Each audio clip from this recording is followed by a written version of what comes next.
म्हणजे एकदम बरोबर आहे, एकदम बरोबर. काहीच हरकत नाही. आता बघा यांच्यात दैवयोगाने पिंपळाचं झाड पश्चिमेला आलेलं आहे आणि 2 झाड आहेत, बरोबर की नाही? तर ते अजून फायद्याचं. फक्त त्यांना म्हणायचं ते काढ आणि कुंडीत लावा. यस, समजलं? झाड उगला असेल तर शांत बसा सगळ्यांनी. एखाद्या झाडात झाड उगलेलं असेल तर चालतंय. म्हणजे नाही, बाणगुळ नाही म्हणत.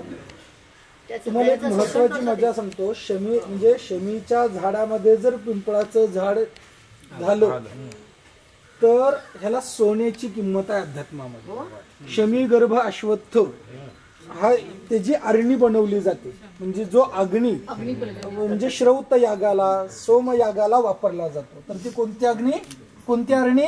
शमी गर्भ अश्वत्थ. म्हणजे शमीच्या गर्भामध्ये अश्वत्थाचं झाड आलेलं. ओके. आणि त्या लाकडातून निर्माण केलेला अग्नी हा सगळ्यात शुद्ध अग्नी. अग्नीचे 60 प्रकार आहेत. बघा, कोणी गेलं तर आपण काय म्हणतो, भडा अग्नी. पोटात असतो तो वैश्वानर अग्नी. लग्न आपण लग्न करतो त्या लग्नामध्ये जे आपण फेऱ्या घेतो त्याला मंगल अग्नी म्हणतात. वैश्वदेवाला रुक्मक नावाचा अग्नी. असं प्रत्येक अग्नी शांती करतो त्याला वेगळं नाव व्हायचं. म्हणजे असे 60 प्रकारचे अग्नी. ओके. आणि वास्तू अलंकार मध्ये आपण प्रत्यक्ष वास्तुहोम करून त्याची रिझल्ट, परिणाम ह्या सगळ्या एखाद्या जागेवरती जाऊन प्रॅक्टिकली पाहणार आहोत. पण वास्तू